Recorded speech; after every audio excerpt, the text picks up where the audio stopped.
दक्षिण कोरियामा उनीहरूले विश्लेषण गरे कि एकजना आर्मी जेनरलले सत्ता लिएको थियो, अहिले तिनी राष्ट्रपतिबाट निष्कासित भए। तिनले त्यसलाई विकास गर्नको निम्ति सबभन्दा पहिले व्यक्तिमा गएको जमिन समाप्त गरेर सम्पूर्ण जमिन राज्यको मातहत ल्याए। चीनमा पनि राज्यको मातहत आयो। माओसेतुङको पालामा सबै जमिन वितरण गरिएको थियो। तर जब वितरण गरिसकेपछि देश समृद्ध हुँदैन भनेर भन्नेको 1953मै उनीहरूले राष्ट्रियकरण गर्थे। आज त्यो देश त्यो किसिमले अवस्थित गइरहेका छन्। हामीले सोचौँ बुझौँ र पहिला हाम्रो देशको सम्पूर्ण जमिन राज्यको मातहतमा ल्याउनु पर्यो। त्यसपछि बसेर योजना चाहिँ बनाउनु पर्यो।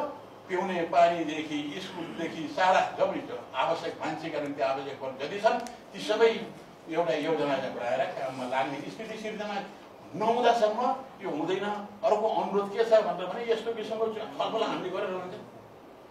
यो छलफल जति प्रधानमन्त्री बोलाउनु पर्छ र भन्नुपर्छ र गरेका छैनन् भने मैले गर्न सकिनँ भने 100 पटक उठ कान्छ मासेर उठबस गर्नेछु भनेर भने बाचा बन्धन गराउनु पर्यो प्रधानमन्त्रीले ल्याएर। अनि यसरी गर्दैनन् भने त्यस्तो व्यक्ति प्रधानमन्त्री हुन भएन भनेर हामीले सबै देशभरिले भनिदिनु पर्यो। Is Dove really different from soap? Dove contains 1/4 moisturizing cream richly blended with mild cleansers, making it softer and more radiant.